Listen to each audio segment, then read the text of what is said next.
Hi, this is Missy Dean, and I was just about to make my own texture paste when I thought that maybe you guys would like to know how I do it. And it's a really basic recipe. You probably have most of the stuff already at home, and it's really a lot of fun to add a lot of texture to your paintings to give that depth. And why not? Go for it. Have fun. So I'll show you the ingredients. I like to use recycled stuff just because it's going to get a mess, so why not? You can use any kind of any kind of glue. I use this cheap, I think it's from Dollar Tree, Elmer's white glue, school glue, whatever. And then you need some kind of acrylic gesso. Again, this is like the stuff that I bought from Walmart because it's super cheap. And so you need some of that. The next thing, and this is the most important for the thickening, is cornstarch.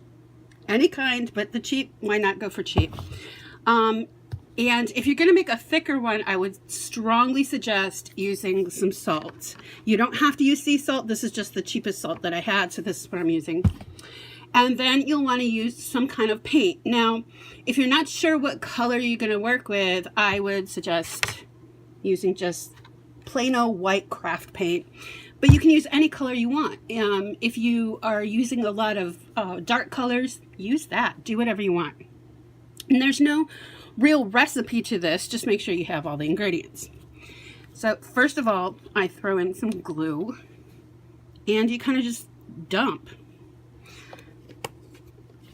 And next I do gesso. And you probably want to be a little more liberal with the gesso because that is what makes paint adhere to the canvas. It's really important anytime you're painting. And then we'll do a little bit of paint. Not a lot of paint, just a little bit. Give a little color. A sprinkle of salt, so if that way it won't get any kind of mold. Now, of course, if you want to have a chunkier, grittier texture, add all the salt you want. Last step is cornstarch. And again, I just kind of dump. And it really depends on how thick of a texture you want, obviously. But I usually go for like a medium texture, at least in the beginning. And then once I start working with the texture paste, I go from there. Sometimes I add a little more cornstarch to it. If I usually use it a lot with stencils, and if it's just not holding up the way I want it to, then I'll add more cornstarch, obviously. But kind of rule of thumb I go for is pancake batter. You know, you don't really want crepe batter, it's too thin. You want something with a little bit more to it.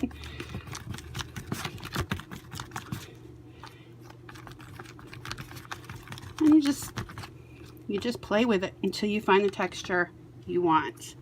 Now, I want it a little thicker than this. And that was a lot. But maybe it'll be just right. We'll find out. But this is kind of the fun part of making texture paste. You just kind of go for it and play with it. And if you use a lot of texture like I do, you're not going to waste it. And you can put it in a container that is airtight to keep it. But I have a very large canvas right now that I want to work on. So this will probably be just about right.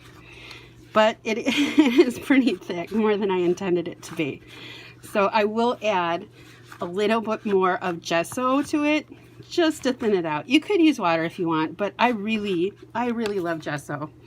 I might have a problem. I might have to go to a group for gesso addicts once I realized what it did, because I never took art classes and stuff like that. I didn't know anything about that. So it was a new revelation to me. And when I started playing with it, I'm like, oh my gosh, I love this. So now I have a little bit of a problem. But thank God it's cheap. And that's better. And see how fun and how playful that would be on a canvas. And it sticks really well because of the gesso and the glue and everything. And so yeah, enjoy it, have fun with it, and I hope you have a good time making your art. Have a great day. Bye.